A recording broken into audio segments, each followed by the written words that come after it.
What's up, guys? Welcome back to the channel for another review. Today we are talking about a PG-13 Blumhouse horror film called The Woman in the Yard. Now, I just used three descriptors to describe this movie that normally mean you're about to watch a piece of garbage. Just based on Blumhouse's track record in the last couple of years, they've been on a sharp decline. But I'm a big fan of this director. I think he's quite underrated. Definitely about to mispronounce his name. It's Collet-Serra, and his last film was Carry On from the previous year. He also did a bunch of semi-decent Liam Neeson flicks. In The Woman in the Yard, Ramona, played by Danielle Deadwyler, is a mother of two grappling with the tragic death of her husband in a car accident that also severely injured her leg. One morning, a woman dressed all in black appears outside their rural farmhouse, sitting in a chair. And yes, let's cut right to the chase. This is one of those horror movies in which the antagonist is a manifestation of the protagonist's emotions, in this case, grief and loss. That's definitely something we've never seen done before, right? But this film is actually much different than I thought it was going to be based off of what I got from the trailers. It's not a jump scare movie. That's kind of what I was expecting, but it's actually much more unique and bold. Although I have to say the first 30 minutes or so did have me concerned because it was moving super slow and the setup is very generic. It's exactly what you expect based on the trailer. The woman in black appears in their front yard. Ramona goes out to speak with her and try to get some answers on who she is. Isn't able to get much out of her. In fact, the woman is much more questioning about Ramona's personal life. So she kind of just goes back to the house with her two kids, and they all sit together and watch her and try to decide what to do about it, because they do kind of live out in the middle of nowhere, and their power is out, which is kind of a convenient thing to happen in a situation like this. And it's as early as the first act that my problems with the characters in the story begin. Danielle Deadwyler is an exceptional actress, but try as she may, she cannot redeem this deeply unlikable lead character.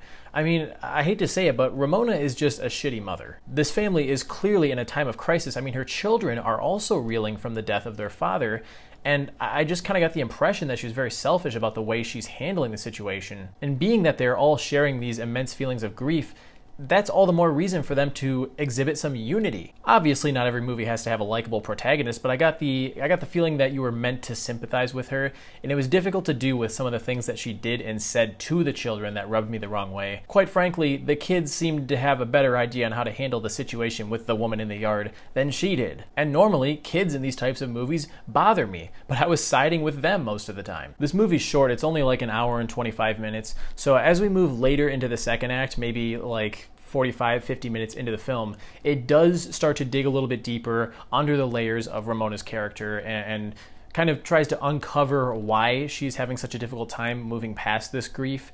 And it actually got me emotional a couple of times, and I was like, okay, maybe we're about to see a very strong character arc for this woman. And I was on board with it right up until the final 5 minutes or so, which do something that totally shifts the framework of what I think this movie is trying to say. And I try not to complain about the messaging behind movies too much, especially when they could be viewed as simply anecdotal character studies. You know, you're not meant to take away anything specifically to apply to your own life, but rather this is just someone else's experience. But this movie sort of crosses a line that I think will bother a lot of people. And it does find itself in a bit of a catch-22 situation because the ending is slightly ambiguous. There are two main possibilities. I'm obviously not going to dive into spoilers.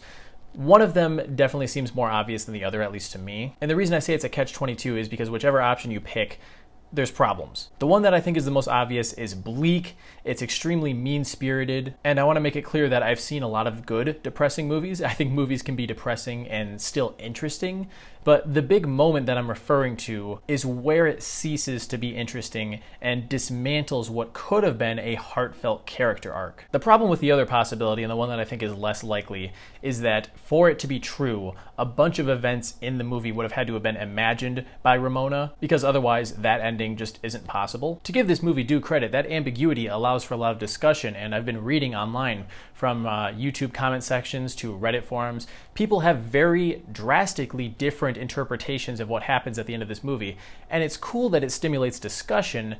And I wish I could say for sure that I know which way it was intended to be interpreted, but I'm sure the director would say what a lot of them say, and that's, Well, it depends on how you see it. It comes down to how you interpret the ending. It's bold, I'll give it that. And I don't want to get too specific, but I think I should mention that if you struggle with depression personally, I could see this movie making you feel even shittier than you did before you walked into the theater. And that's what leaves the messaging here, or at least the potential messaging, feeling misguided to me. There are a decent amount of tense moments, but I also don't think it's a very scary film. There are a lot of false jump scares, characters accidentally startling one another rather than something with actual malevolent intent scaring them. There is one really nasty scab picking scene that almost made me look away for a second. As far as the woman in black goes, she is fleshed out metaphorically, but not literally. And what I mean by that is her abilities are never explained. At a certain point in the film, she uses her shadow to interact with things, kind of like Nosferatu, but what she can actually do and what she even is one of those things that's left very ambiguous. There are two things that I think could have easily fixed this movie, and with the flair that Deadweiler brings to the picture and the director, I think it could have been decent if they just made some changes, and the first of which is they needed to make Ramona a little bit more likable. I understand that it's part of her character and what this movie's trying to convey, that she might be a little harsh towards her kids, but it was to a point that I found her to be distinctly unlikable. The other thing is the ending. I think they needed to either pick a direction with the ending, and the one that I'm feeling is more likely is not one that I like. So maybe there's an alternate version out there. As it stands, this is a film that I'm very mixed on. I was tempted to go down to 2 stars, but I'm going to be a little generous and give this one 2.5 for the ideas.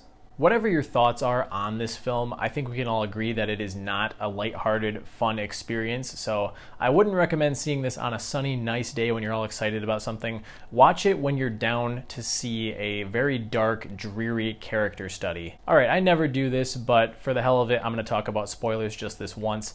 I already gave my score, and I wanted to clarify what I was talking about with the ending. So if you haven't seen the movie and you don't want to know what happens at the end, this is your chance to click off. All right. So we eventually learn that the woman in black is a literal manifestation of Ramona's grief, and she's here to assist her in unaliving herself. I have to be careful how I word it because YouTube, for whatever reason, is crazy about demonetizing videos when you say a word that is literally used in common speech every day and is plastered on like a dozen different hotlines. So at the end of this movie, Ramona sends her kids away from the house. She walks upstairs. The woman in black approaches her, helps her pull the barrel of her rifle up to her chin. And we don't explicitly see her pull the trigger, but afterwards, she suddenly reunites with the kids, and the dog, which died earlier on in the movie, is still alive, and their whole house is prospering.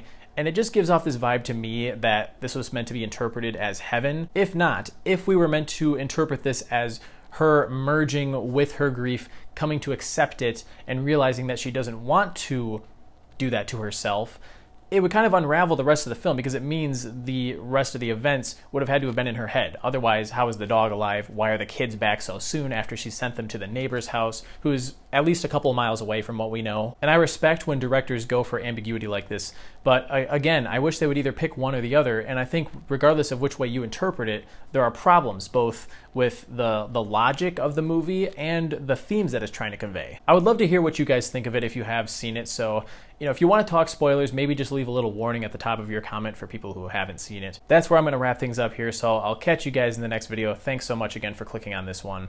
See you later.